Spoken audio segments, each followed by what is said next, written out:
Hi, my name is Rick Partlow. I write military science fiction and space opera. I have 10 ongoing series, 42 books written altogether, working on number 43. I have had best-selling books probably 20 times in my career. I've been writing since I was a kid. I've been publishing since 2011. I have self-published and I have 2 different publishers. And I have seen a lot of YouTube series and shows about how to write a best-selling novel, how to write a novel that'll make you $1 million, how to write a series that'll make you $1 million. I can't tell you any of that. I haven't made $1 million yet writing. Cumulatively, since 2011, I haven't made $1 million. So if that's why you're watching this, you can turn it off now. What I can tell you, since I have written 42 novels and every single one of them has over a 4-star rating on Amazon and has gotten pretty good reviews, I feel like I can tell you how to write a science fiction novel that doesn't suck, which is the title of this video is going to be how to write a science fiction novel that doesn't suck. So just get that straight in your head. I'm not going to tell you how to write a great novel. I'm not sure I can write a great novel. I've written pretty good novels. But I can write novels that don't suck, and I can do it on a consistent basis. So I want to try to share that with you because, honestly, having read a lot of especially self-published novels, read a lot of them that suck. And it's not necessary. You don't have to be a great novelist in order to write a book that doesn't suck. It may not be great, but you can write something that's readable, that people are going to enjoy. Now, the first thing we're going to start with is the beginning, because it's the beginning of the book. It's the most important part of the book. When people do the look inside on Amazon, that's what they're going to see. And what they should see is not an info dump. They shouldn't see Captain John Abrams of the United Space Fleet turned his VX-21 stealth fighter with 3 fusion drives and 4 laser pods into an arc towards Cassiopeia Station, which was the biggest station of the United Fleet's bases, and then called his friend Major Jim Bartlett, who he had known since he was 6 and had gone to kindergarten with, and was a cyborg and had a, you know what I'm talking about. You've read these books where people go on and on and on right at the beginning of the novel with a massive info dump. Or they'll tell you the history. The United Fleet had been around since 2244 AD and had fought a war with the Centaurans and had wound up winning and taking over these territories. And now they had hundreds of colonies. And this colony was one of their first. And it was 300 light years from Earth. No, don't do any of that. Nobody wants to read that. Eventually, if it's important to the plot, then you can include details like that, but you include them naturally. You do not dump them. Info dumps are one of the biggest signs that I will not enjoy a novel, and they are the biggest thing that will make me put one down and not finish it. Don't info dump. Info dumps are the devil. There is an old saying, comes from the 70s, I think. I have looked it up and I can't remember and can't find who said it. But basically, the saying was something like, start your story 300 feet underground, in the dark, in a room with no windows, and don't tell them. In other words, if you're writing a story, the character should come first. What the character is feeling, what the character is thinking, what he's seeing, is experiencing. If it's a military science fiction book, it'd be best to start on an action note. It's not totally necessary, but if it's going to be a first book in a series especially, then you should start with something that's going to grab the reader. Some kind of action or drama.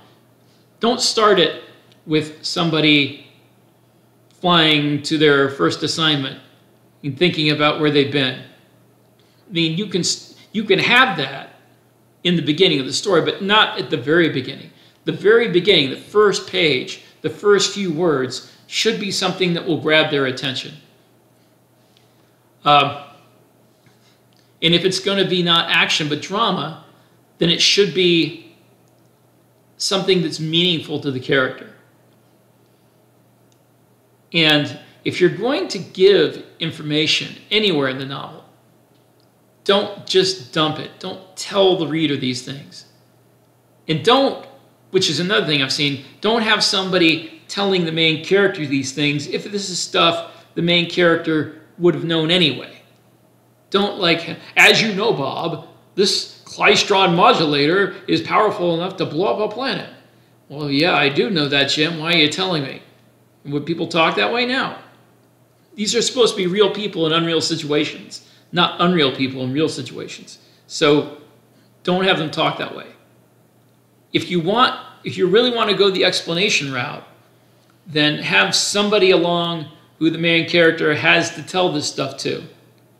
Or the best route to go, if you're trying to reveal it in dialogue, is to have them talk about something that's important to them and have the details revealed in the context.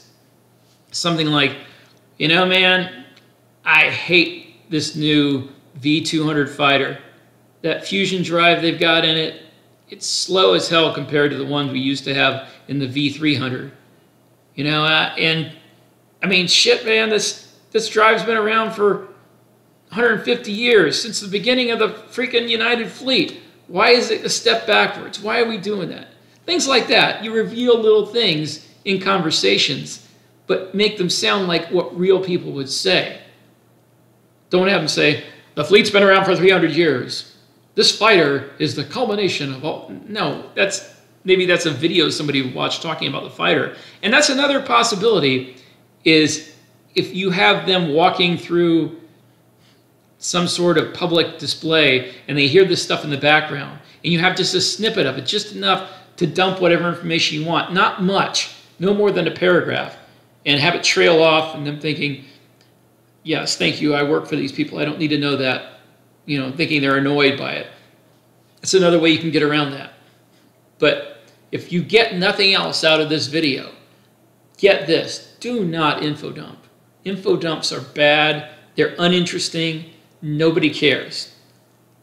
You don't have to info, and you really, unless it's important to the plot, don't info dump anywhere. Don't info dump in any way. It should be part of the plot. And people are guilty of this. I'm guilty of it. And otherwise acceptable writers sometimes do it. You know, they include information they don't need because they made this world, and it's cool, and they want to share it. And that's not unforgivable. But make sure that it's at least tangentially important to the plot. Make sure that if you're talking about the drives this starfighter has, that later on there's going to be a combat scene where this starfighter's drives are a key point to some battle.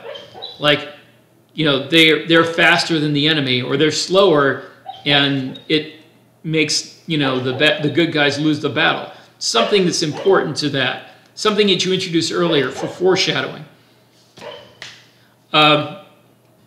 Beyond that, something I run into a lot in military science fiction, especially space opera to a lesser extent, is that all the tech and all the far-flung galaxies and all the war battle plans and the spaceships are not as important as your characters. Some people will want to read just about the battle plans and the warships and the tech details. And you might make some money selling those books. But if you want people to consider you a good writer, if you want them to have a book they come back to over and over because they enjoy reading it, it's not going to be the book that just lists the battle plan and the whole thing's like an after-action review in the military. You need to get the experience through the eyes of a relatable character. And that character has to be somebody they care about. You can't have the guy be a dick and expect them to relate to him. They may root for him to die or root for bad things to happen to him, but they're not going to want to read much about that person. If this is a character arc in your book where they change, well, you better have some hints of the change start quickly. Don't start them off as a dick and then they only start to become a nice person at the end of the book. I'm not sticking around that long. I'm not going to read the rest of that book. If he's a dick through the first 4 chapters, well, that's it. I'm gone. I mean, other people may not even be as patient. So make sure you show some redeeming characteristics in your main character. And if you want to make them have some maturing, that's fine. I've done that. A lot of great writers have done that. But there's always something that's shown right away that shows they have potential to be a very good person, to be a great person. And if you don't show that right away, you're going to lose your readers. So they have to be relatable, and not just relatable. Depending on which character they are. I mean, if it's like a reporter who you're showing this story as an outsider to the military, then maybe they don't have to wind up being a hero. But if it's somebody who's going to be a main character, if it's somebody who's going to be the linchpin of your story, they need to show that they can be a great person, a great man or a great woman that can do heroic things. Because that's why people read these books, to see heroism. And they want to see heroism from everyday people, sure. But they also want to see special people, the people that rise to the occasion. And it's important when you write, that's another danger, is making a superhero. Making somebody who is too good to be true. Your character should have flaws. Now, sometimes you make too many flaws. I've done this, and I know other writers have done it and been guilty of it. You write a character that has too many flaws, and despite the fact that they're a war hero eventually, people still don't like them. You can go too far, but they have to have some flaws. For instance, they might consider themselves above all the other troops and have to have a little humility rubbed into their nose, but it should be done quickly so they realize that. Or they might consider themselves an outsider and not part of the military. And that's a very common trope in military science fiction, is the main character doesn't identify with the rest of the military. They think of themselves as an outsider. They don't want to be there. They've been forced into the situation. And they come to consider the military their family, and they come to appreciate the people that they have to work and live with. That's a big part of my Drop Trooper series, which is done pretty well. I have another character who's the main character in my Earth at War series who is struggling with PTSD and had to pull himself out of that pit, and it cost him his marriage. And now he's pulled back into a military situation. He has to deal with that again. So it's okay to give your character flaws, but there has to be some indication from the beginning that they are somebody who can rise to the occasion, somebody who can become a hero. And they don't have to think of, it's better if they don't think of themselves that way. It's better if this is something that somebody else has to slap them on the head and say, hey, when you're the one for this mission because you're not normal. You're not the average Joe. You're better than them. And they may want to reject that notion, but that's got to be the basis for the character. It's better to have a humble character than a character needs to be humbled if you want people to relate to him. Another thing about characterization, people need an arc, of course, but it doesn't need to be if you're writing a series, you don't need an arc where the whole series is leading to a certain point, changing them as a person. They may have to accept different things as a person, but it's better if you have, especially with a longer series, if you have different characters who have that arc. Where the main character's arc is maybe the first 3 books, and then you have an arc for somebody else in the next 3. And the main character's still there, but this other person gets to do some growing.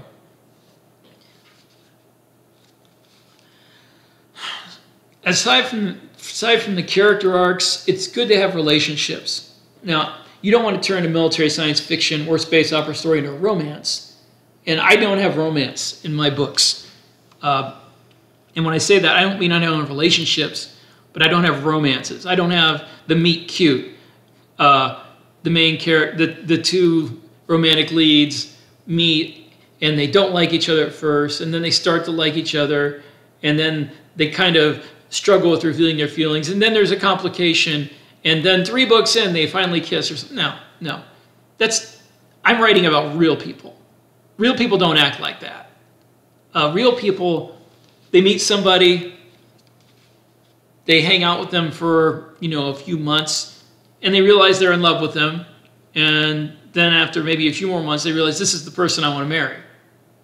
That's real people. They don't have easily solvable struggles that involve stupid misunderstandings.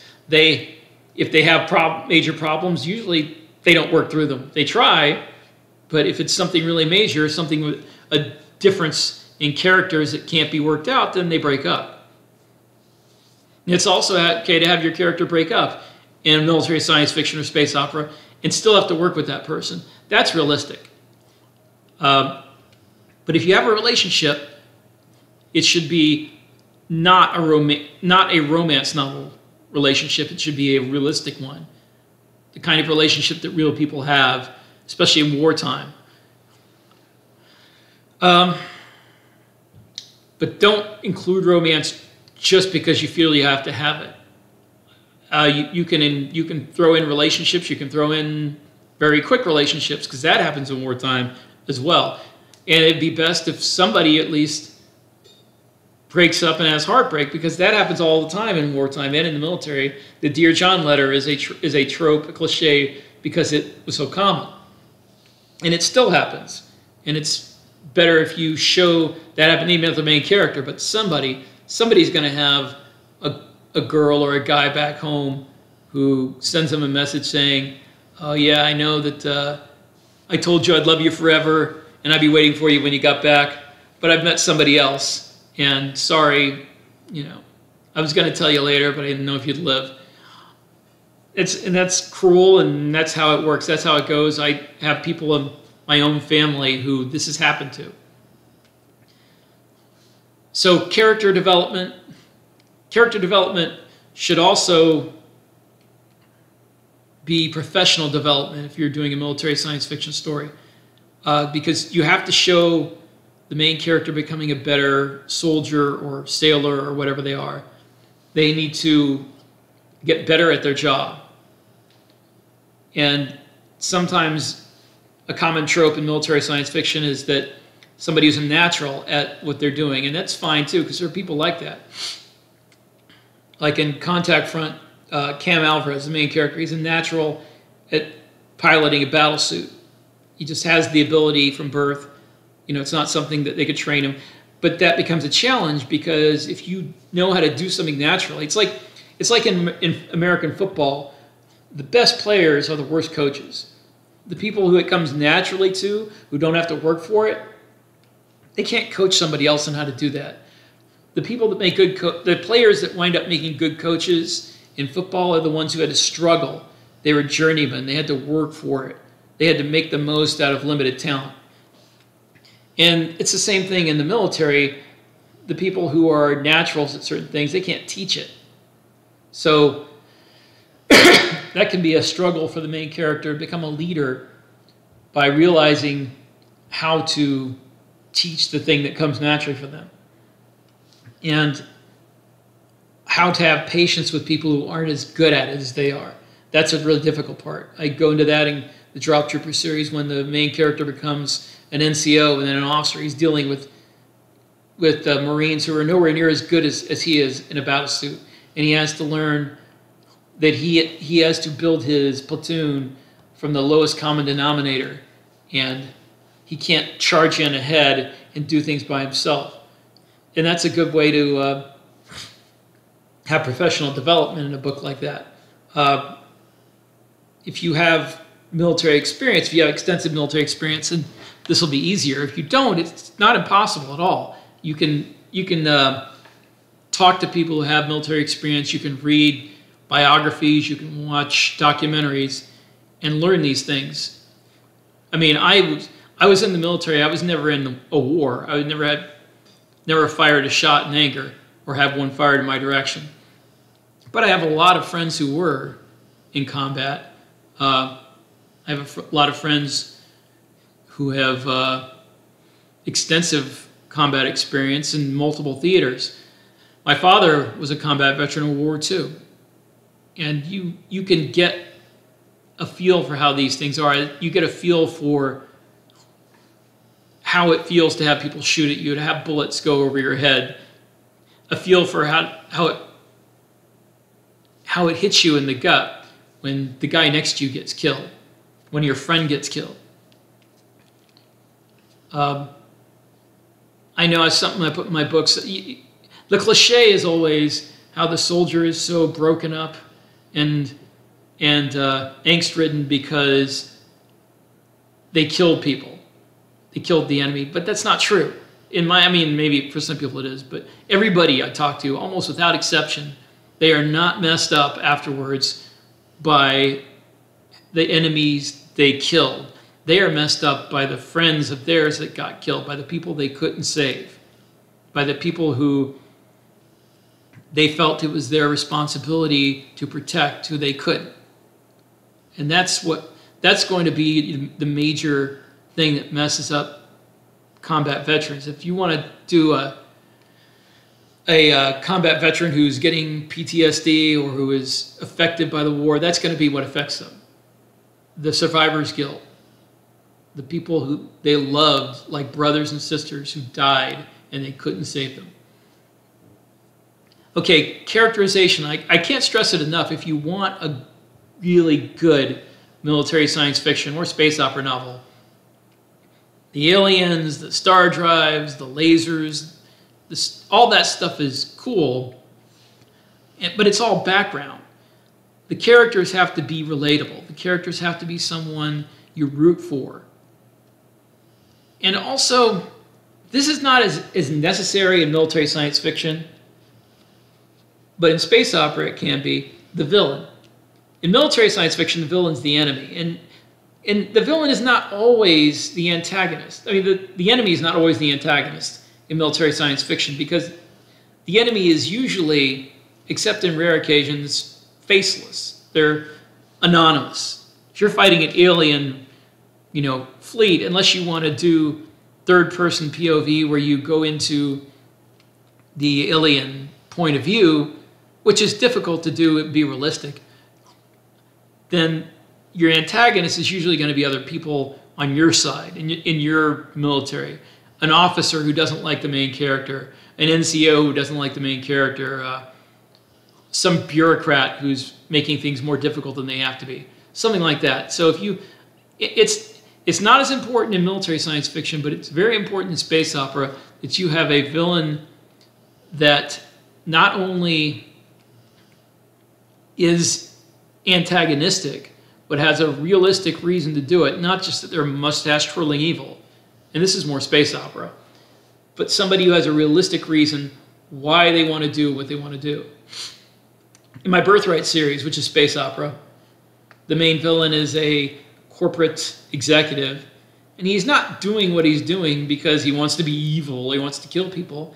Matter of fact, he wants as little disruption as possible, but he's in a situation where the corporate council that is the monopolistic body that was authorized by the government to exist to help fight this war that's been over for 10 years, people are starting to realize it's not necessary anymore and they want to get rid of it. And if they get rid of it, then all this empire that he's built up is going to fade away and he's going to have nothing. And he thinks he's doing a good thing because the corporate council employs millions of people and they've kept things running during this war. So he feels like he's a patriot who has done things for the government, the people, and now he feels like they're being ungrateful.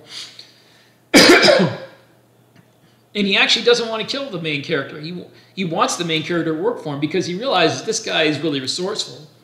He's basically gotten out of every trap we've set for him. this is a guy I want working for me. And in the end, he tries whatever he can to make it so that the main character will work for him, because that's his MO. He turns people who are his enemies into his allies. And the main character, who is not perfect, is almost willing to do it until the guy tries to make him kill somebody who is a government agent who he considers a friend or closer than a friend, and just won't do it. And at that point, he realizes he's going to have to just die and let everybody else die, because he's not going to become that, that person who would kill a friend. But the villain, even though he does things that are unconscionable and sociopathic, he's not doing it because he wants to be evil. He's doing it because it's the only way that he can accomplish what he needs to accomplish. There's no legal way to do it, and he feels like it's necessary. So he doesn't consider himself moralistic, but he thinks that the government and the people owe him something for what he's done for them. So characterization, important in your villains as well as your heroes. Side characters. Side characters can be incredibly crucial in, especially military science fiction, but also in any book. Somebody who's just interesting enough that people are like, I want to know more about this character.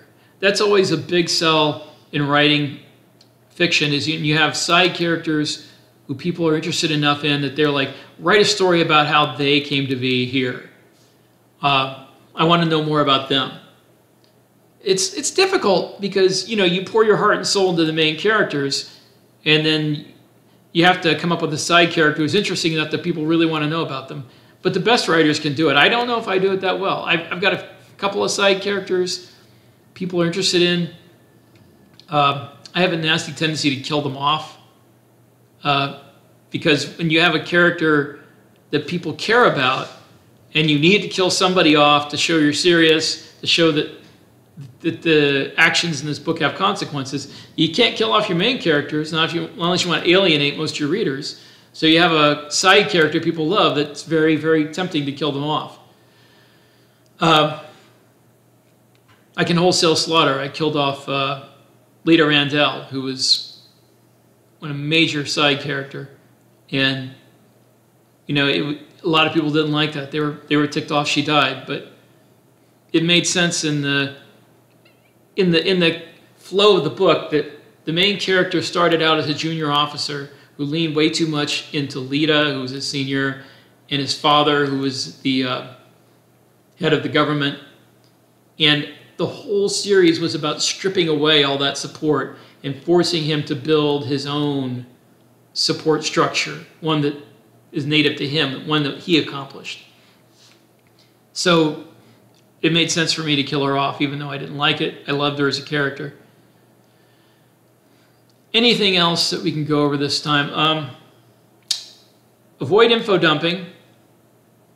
And when it comes to technology, I see people spending hours and days and weeks developing new technologies, developing weapon systems that are realistic, that make sense. And it's very tempting to do that because it's cool. It's one of the things that drew us into science fiction, but if it's not important to the book, then it's not necessary. In Drop Trooper, I have a world that I built back in the 1980s when I was a kid that I still use, and I take advantage of the fact that world's already built. But when it comes to the weapons, I don't give unnecessary details, and I don't care if the weapons are unrealistic. I don't care if they're realistic. I mean, like the plasma gun that the Drop Trooper battlesuits use. Maybe it's not realistic. Maybe it'd be impractical.